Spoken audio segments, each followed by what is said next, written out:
wabarakatuh. Perkenalkan, nama saya Hafiz Julio Zalri, biasa dipanggil Hafiz. Saya mahasiswa Politeknik Negeri Padang dengan jurusan Teknik Elektro dan Prodi D4 Teknik Telekomunikasi. Saya berasal dari kelas 1B D4 dengan nomor urut BP 1911072035. Baiklah, pada kesempatan kali ini saya akan menjelaskan tentang aplikasi nilai Pancasila dalam menghadapi COVID-19 ini. Pada akhir tahun 2019, adanya sebuah isu tentang sebuah virus yang menular dan ditularkan oleh hewan. Virus ini menyerang saluran pernafasan. Virus ini pertama kali ditemukan di daerah Wuhan, di negara Cina. Virus ini dinamakan COVID-19 atau yang biasa disebut virus corona. WHO atau Organisasi Kesehatan Dunia telah menyatakan bahwasanya virus ini telah menjadi pandemi global.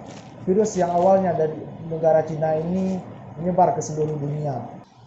Di Indonesia sendiri, virus ini baru ditemukan pada akhir Februari. Sampai sekarang, orang-orang yang terkena positif virus ini semakin bertambah banyaknya. Virus ini memiliki gejala-gejala seperti demam tinggi, batuk dan pilek, berkurangnya indera pengecap, sesak nafas, sakit tenggorokan, mata merah, dan masih banyak gejala-gejala yang lain yang belum teridentifikasi. Terdapat beberapa cara pencegahan dari virus ini. Yang pertama yaitu social distancing, yang kedua yaitu memakai masker, dan yang ketiga menghindari menyentuh area wajah, dan yang keempat selalu mencuci tangan dengan air mengalir menggunakan sabun. Disinilah nilai Pancasila bisa diaplikasikan. Sila pertama, ketuhanan yang Maha Esa. Pemerintah saat ini melakukan aturan social distancing. Aturan ini bertujuan untuk menekan angka penyebaran virus corona.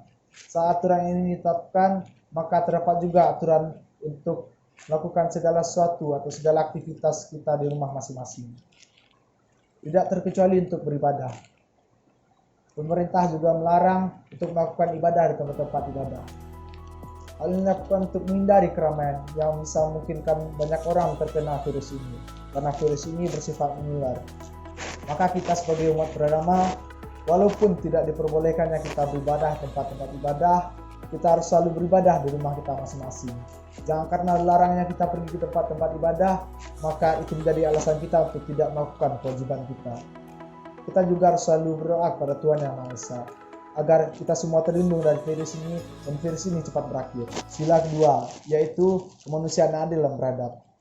Di saat pemerintah mengimbau kita untuk selalu berada di rumah, ada orang-orang yang selalu berjuang di luar sana untuk melindungi dan mengobati orang-orang yang terkena virus ini. Seluruh tenaga medis adalah garis terdepan untuk menangani orang-orang yang terkena virus ini. Tidak menutup kemungkinan juga mereka tertular virus ini, karena mereka selalu berurusan dengan orang-orang yang terkena virus ini. Di antara mereka juga ada yang telah wafat. Mereka telah mengorbankan nyawanya untuk bangsa ini. Tapi ada juga orang yang tidak tahu cara berterima kasih pada tenaga medis. Di saat mereka telah mengorbankan nyawa dan ingin dimakamkan, ada juga orang-orang yang tidak menerima jasa mereka.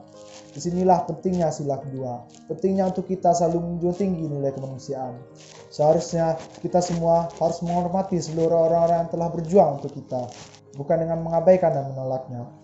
Selanjutnya yaitu sila ketiga, persatuan Indonesia. Untuk menghentikan penyebaran virus ini, bukan hanya tenaga medis saja yang dibutuhkan, dan bukan hanya pemerintah saja yang bergerak untuk menghentikan penyebarannya.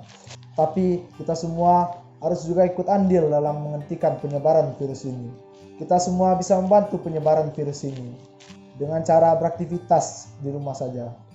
Dengan begini, tidak akan terciptanya keramaian. Hal tersebut bisa menekan angka penyebaran virus ini dan juga bisa menghentikan mata rantai COVID-19 ini. Kita sebagai rakyat Indonesia harus bersatu untuk menghentikan penyebaran virus ini. Selanjutnya itu sila keempat, kerakyatan yang dipimpin oleh hikmat kebijaksanaan dalam permusyawaratan perwakilan. Di dalam tatanan negara kita ini ada pemerintah yang dibuat untuk memimpin dan mengarahkan kita semua sebagai rakyat. Dalam menghadapi pandemi ini, pemerintah sudah mengeluarkan berbagai macam peraturan untuk menghentikan pandemi ini. Maka kita sebagai rakyat harus mengikuti segala aturan dan anjuran yang dibuat oleh pemerintah untuk menghentikan penyebaran virus corona ini. Salah satu aturan yang dibuat oleh pemerintah yaitu PSBB, pembatasan sosial berskala besar. Pembatasan ini meliputi liburan sekolah dan tempat kerja, pembatasan kegiatan keagamaan, pembatasan kegiatan di tempat atau fasilitas umum, pembatasan kegiatan sosial budaya, pembatasan transportasi. Pembatasan ini sangat penting untuk menekan angka penyebaran COVID-19. Selanjutnya yaitu sila kelima, keadilan sosial bagi seluruh rakyat Indonesia. Seperti yang telah kita ketahui bahwa sekarang adanya aturan PSBB atau pembatasan sosial berskala besar, yang mana bahwa dalam peraturan itu terdapat peliburan tempat kerja dan pembatasan kegiatan di tempat umum, yang mana itu berarti banyak orang yang tidak bisa bekerja. Karena adanya peraturan PSBB ini, banyak orang-orang yang tidak bisa mencari nafkah di luar sana. Maka disinilah keadilan itu harus ada. Pemerintah dengan penerapan aturan PSBB-nya harus menolong rakyatnya yang kelaparan dengan bantuan sembako. Dan kita semua juga harus mengikuti pemerintah jika kita mampu. Kita juga harus menolong saudara-saudara kita di luar sana yang sedang kesusahan. Dan jika adanya bantuan dari siapapun itu, jika kita merasa ada yang lebih membutuhkan daripada kita bisa menolaknya dan memberikannya kepada saudara-saudara kita yang lebih membutuhkan di luar sana.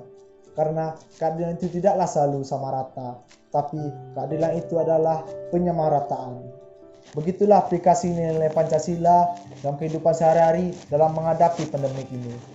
Semoga kita semua bisa menghadapi pandemik ini dengan kelancaran. Dan kita juga bisa melakukan segala hal-hal baik untuk menghadapi pandemik ini. Kita bisa berdonasi untuk saudara-saudara kita di luar sana. Berapapun donasi kita, itu akan sangat menolong saudara-saudara kita di luar sana. Salah satu tempat untuk berdonasi online yaitu kitabisa.com. Dan selanjutnya adalah materi tentang Pancasila. Pengertian Pancasila secara etimologis adalah Pancasila berasal dari Sanskerta dari India. Dan Sanskerta itu sendiri adalah bahasa kasta Brahmana. Adapun bahasa rakyat biasa adalah bahasa Prakerta. Menurut Muhammad Yamin, dalam bahasa Sanskerta, Pancasila memiliki dua makna. Panca artinya 5, sila artinya batu sendi, alas atau dasar. Dan jika sila itu sendiri memiliki huruf I2 yang artinya peraturan tingkah laku yang baik, yang penting dan yang wajar. Selanjutnya, pengertian Pancasila secara terminologis. Pancasila ditemukan pada pembukaan Undang-Undang Dasar Negara Republik Indonesia tahun 1945 pada alinea keempat. Dengan sejarahnya adalah proklamasi kemerdekaan tanggal 17 Agustus 1945 itu telah dilahirkan negara Republik Indonesia untuk melengkapi alat-alat perlengkapan negara sebagaimana lazimnya negara-negara yang merdeka. PPKI mengadakan sidang. Dalam sidangnya tanggal 18 Agustus 1945 berhasil mengesahkan undang-undang. Adapun undang-undang tersebut terdiri atas dua bagian, yaitu pembukaan Undang-Undang Dasar dan pasal-pasal Undang-Undang Dasar 1945. Selanjutnya pengertian Pancasila secara historis. Proses perumusan Pancasila diawali ketika dalam sidang BPU PKI pertama, yaitu pada tanggal 1 Juni 1945. Di dalam sidang tersebut, Insinyur Soekarno berpidato secara lisan mengenai calon rumusan dasar negara Indonesia. Dan Soekarno memberikan nama Pancasila yang artinya 5 dasar. Pada tanggal 17 Agustus 1945, Indonesia memproklamirkan kemerdekaannya. Keesokan harinya, tanggal 18 Agustus 1945, disahkannya Undang-Undang Dasar Negara Republik Indonesia, termasuk pembukaannya di mana termuat prinsip yang disebut Pancasila. Selanjutnya yaitu tujuan mata kuliah Pancasila. Menurut SK Dirjen Dikti nomor 43 tahun 2006, yaitu untuk menciptakan kepribadian mahasiswa agar secara konsisten mampu mewujudkan nilai Pancasila, serta dengan rasa kebanggaan dan cita tanah air dalam menguasai dan mengembangkan ilmu pengetahuan. Selanjutnya adalah tujuan pendidikan Pancasila di perguruan tinggi. Dalam Undang-Undang Nomor 20 Tahun 2003 tentang Sistem Pendidikan Nasional, tujuannya adalah mengarahkan pada moral yang diharapkan terwujud dalam kehidupan sehari-hari. Dan tujuan-tujuan tersebut terinci: yang pertama, memiliki kemampuan untuk mengambil sikap yang bertanggung jawab sesuai hati nuraninya. Yang kedua, memiliki kemampuan menganalisa masalah dan pemecahannya. Yang ketiga, memiliki kemampuan memahami nilai-nilai budaya untuk menggalang persatuan bangsa.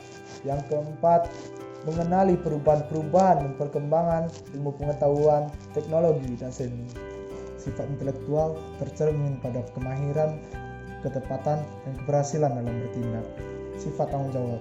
Dilihat sebagai kebenaran tindakan yang ditinjau dari aspek iptek, etika, kepatuhan agama, dan budaya. Selanjutnya yaitu landasan Pancasila. Landasan secara historis. Prinsip hidup bangsa Indonesia tersimpul dalam pandangan hidup dan filosofis hidup bangsa Indonesia yang dirumuskan dalam rumusan yang sederhana, yaitu Pancasila. 2. Landasan kultural. Kepribadian bangsa Indonesia tercermin dalam nilai-nilai budaya yang telah lama juga dirumuskan dalam Pancasila. Dan latar belakang sejarah kemerdekaan Indonesia. Pada zaman kerajaan, terdapat dua kerajaan besar yang berhasil mencapai integrasi, yaitu Kerajaan Sriwijaya di Sumatera dan Kerajaan Majapahit yang berpusat di Pulau Jawa. Selanjutnya pada masa penjajahan, ketika Belanda menerapkan skema monopoli melalui tanam paksa yang menimbulkan pemberontakan pribumi. Selanjutnya, kebangkitan nasional. Perkembangan pendidikan telah menimbulkan perubahan besar yang menuju pada kesadaran nasional. Selanjutnya itu pada Sumpah Pemuda.